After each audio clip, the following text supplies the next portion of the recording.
देखिए, reserve bank of India ने भी 3 वर्षों से इसकी छपाई बंद कर दी है और 2000 का नोट एक क्षणिक तौर पर नोटबंदी के दौरान इसको लाया गया था ताकि 500 और 1000 के नोट को बदलने में लोगों को कठिनाई नहीं हो।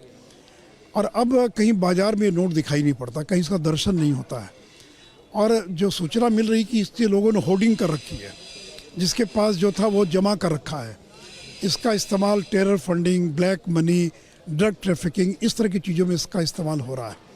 और दुनिया की जितनी भी विकसित अर्थव्यवस्था है, चाहे वो चीन हो, जापान हो, जर्मनी हो, अमेरिका हो, कहीं पर भी 100 से ज़्यादा के डिनोमिनेशन की कोई करेंसी नहीं है। तो इसलिए ब्लैक मनी को रोकने की दिशा में भी एक सार्थक कदम होगा। तो इसलिए जरूर सरकार को इस बात का विचार करना चाहिए कि इसको फेज़ आउट किया जाए। एक बार में बैन करने के बजाय लोगों को 2 साल 3 साल का मौका दिया जाए। जिनके पास 2000 के नोट हैं उसको वो बदल सके और बदल कर छोटी करेंसी वो ले सके और उसके बाद वो लीगल टेंडर के रूप में न रहे।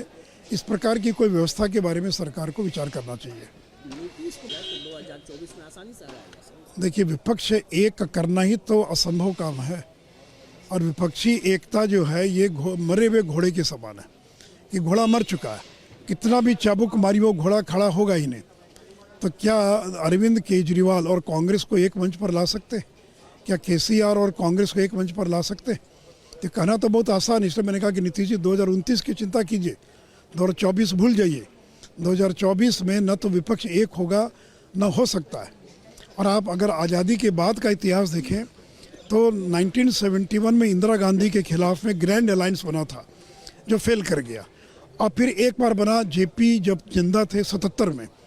तो जेपी जैसा कोई नेता चाहिए जो प्रधानमंत्री का दावेदार नहीं हो, जो सत्ता की राजनीति से दूर रहकर काम कर रहा हो। ये सारे लोग तो भूखे हैं प्रधानमंत्री बनने के लिए। तो नीतीश जी को क्यों कोई स्वीकार करेगा जो अपने राज्य में 44 सीट नहीं जीत सकता है, जो दिल्ली के एमसीडी चुनाव में जिसके पार्टी की जमानत जब्त होगी सभी सीटों पर, तो कौन उनको नेता स्वीकार करेगा? उनसे ज़्यादा ताकतवर नेता तो अरविंद केजरीवाल होंगे, ममता बनर्जी होंगे, केसीआर होंगे, जो अपने अपने राज्य में कम से कम अपने बलबूते पर सरकार चला रहे हैं। तो इसलिए प्रयास करना यानी सुर्खियों में बने रहना, अखबारों में थोड़ा छपते रहें, इससे ज़्यादा इनका मकसद नहीं है।